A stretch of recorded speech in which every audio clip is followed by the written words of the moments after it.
have a difference Yeah. between people when there is no difference. Mm. You know what the most important thing in life is? What is it? The breath that you breathe. Yeah. Can you show it to me? Now.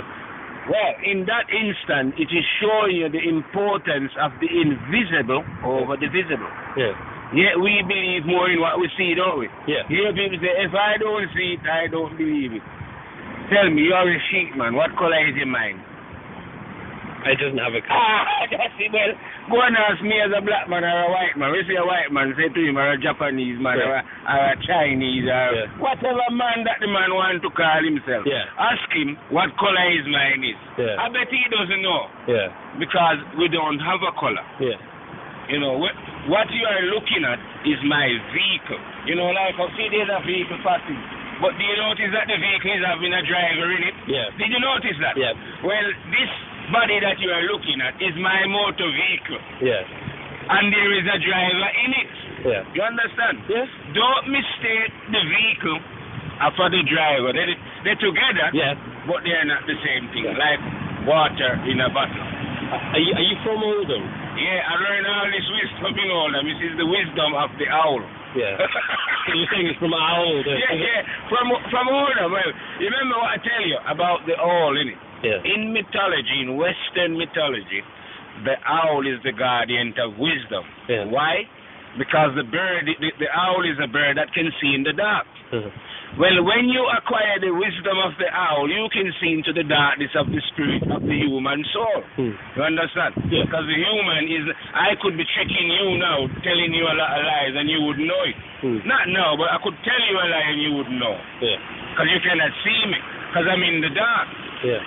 But if you have the vision of the owl, you see what I mean? Yeah. Like the bird who can, when it flies about at night time, it see what is in the dark. Yeah. When you acquire the vision of the owl, you can see in the dark. You want me to tell you how to acquire this vision? It's very easy. Now, the human body works better when it's fit. Would you agree with that? Yeah. When it's fit. Yeah. You can run faster.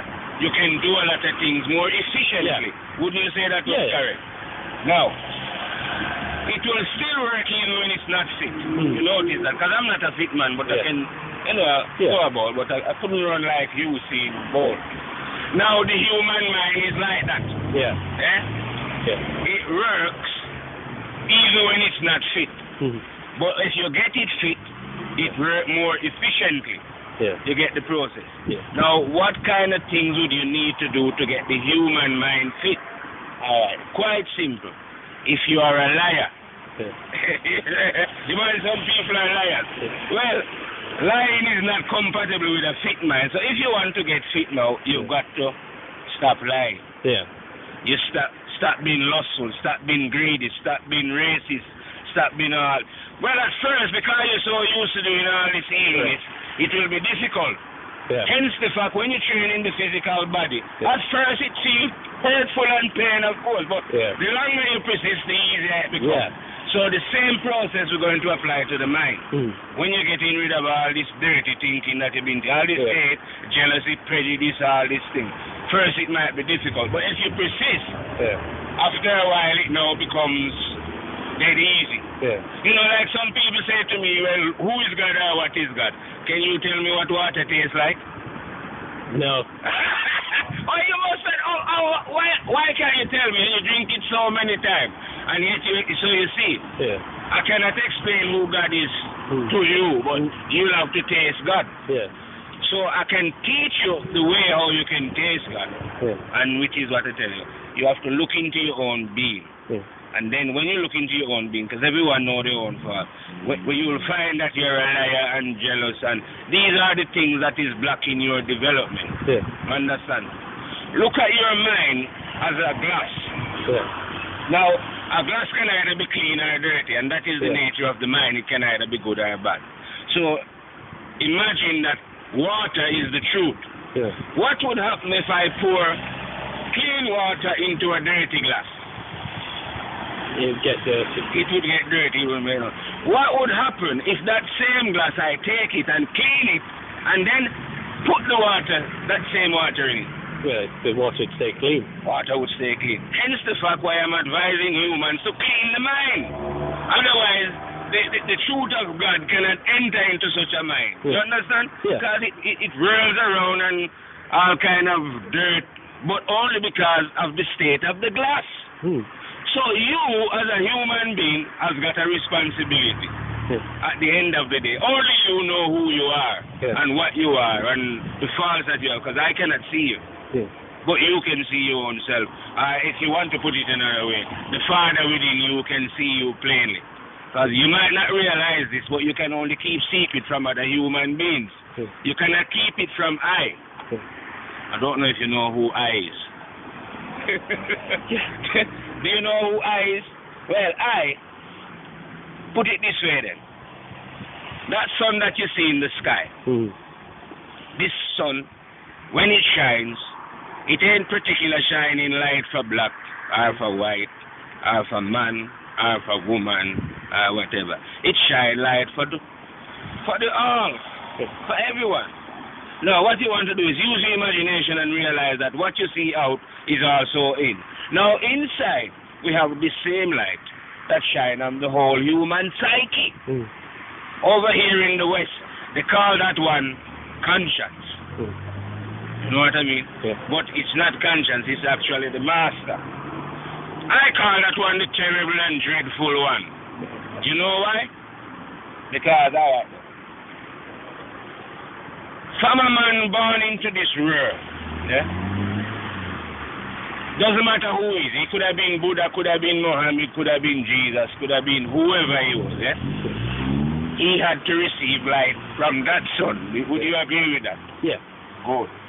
Now, I'm telling you about the eternal sun that is within. Any being that come out of their mother and walk up on this earth, if that being, be he a Buddha, be he a Jesus, be he have any understanding of any truth, guess who teach it to him? This one that is within. You know, the light of what they, I don't know what they want to, we call that one Rastafari. We don't say we, I say I. Because I don't speak in terms of we.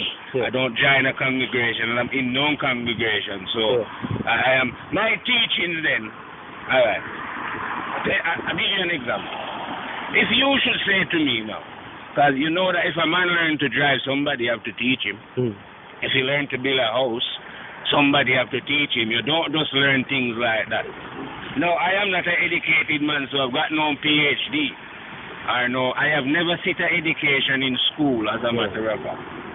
As a matter of fact, on that level, the English would call me very, very thick, if you know what I mean. So, now, what I'm saying on your recorder here now, if any human being hear it, and they think to themselves, yes, what this man is saying sounds true. This is the question I'm going to put to them now. Where do you think I learn it? Because a lot of people who speak, they can say, oh, well, I had a guru, or I had a man over here, or I went to this college. And I haven't been anywhere and seen any guru and been to any college and learned anything of any human institution apart from going to the libraries and reading books. But that cannot teach you anything. Because lots of people, God already know that there's millions of people who can't read, so he wouldn't just put his truth into books. So don't think that just because you can read God's word and understand it. You know what I mean? It cannot be done like that.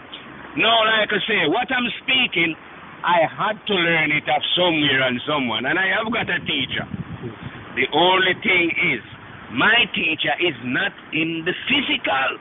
You understand? He's not a man that you can go and, he's with you 24/7, don't forget. He's with me 24/7. I don't have to go and search for him. I don't have to go and jump in the Ganges or go to any particular spot to find him, because guess why? He's right here in me all the time. No, he's not only in me, you know, don't get me wrong. He's in every human being, but not every human being want to learn, because we got our choice. So we don't have to listen to the master. But I have chosen to listen to the master, so he's the one that educated me. No, I'm trying to tell you, man, then, that my master is the master of all masters. You understand? It doesn't matter. So, what difference would it make if you say, oh, Master Jesus, or Master Muhammad, or Master Buddha? I will be informing you that these masters could have only been masters because my master teach them. Because this is the eternal master that dwell with. Here the master operate now. He was with all the people who lived before. He's with all the people who's living now. And he will be with all the people who live in the past. Now that is the master. You know anything about the devil? From a point of view, he's kind of a corrupter. Yeah, there's many stories about the devil. But one thing we always hear is that the devil is not a creator, isn't that right? So that means God must have created the devil. Now, it's no use being afraid of something. It's best if you face your fear. Now, the jungle is a dangerous place. Would you agree? Yeah. But you could live there and survive. But you know what you have to do first? You have to study the jungle and the dangers in it. So let's put Satan then as such a thing, as a dangerous jungle. Now, the nature of Satan is this. He will come to you with all manner of vile things and suggestions. Kill, murder, rape, whatever. That's his thing. The only thing is he will not force you to do anything. Because he has not got the power. He has not got the power to force you. He can suggest things to you in your own mind, or coming to your friend, or your wife, or your mother, or your sister, or whoever. But he has not got the power to force you to do. In fact, he's not interested. You understand? Satan is not looking for souls. Like they would put it, like the devil is after souls and leading people away from God. In fact, the devil is God's highest disciple. That's what I all right then. If you think, look at Jesus then. Where is he? He's died, hasn't he? Yeah. They say. Where is Buddha or whatever? They've died. Now, before they was alive, guess what? The devil was on earth, living in the men who was living before they come. And guess what? After they die and leave the earth, guess who is still here? The devil. So you see how bad the devil is. That he's walking not only in this time and that time, but you see? So that's why I say to the people, the devil is one of God's highest disciples. Now, what is the purpose of the devil? The devil is to test your integrity as a human being. How can you blame somebody who is doing a job like that? God, this universe is endless. Imagine if God should let you loose in the universe as a spirit without testing you properly. You might look at the trouble you're causing on earth. You're destroying the goddamn place. So, that is the purpose of the devil, to test you. When I say test you, though, I mean individual. So I'm going to have to... What's your name, brother? What's your name? My name is Ital. I hope we can... What was that? Ital. I-T-A-L. Okay. I hope we can meet one day and do something to bring out what is right into the world, since that you're a theater man. Okay, then. I hope if you ever need any ideas, just come and see me. Okay. What I say now? One love. Rastafari. Okay. Oh, before we go, the world is going to change soon. All right. A new type of man is coming. Okay, bye, Ital.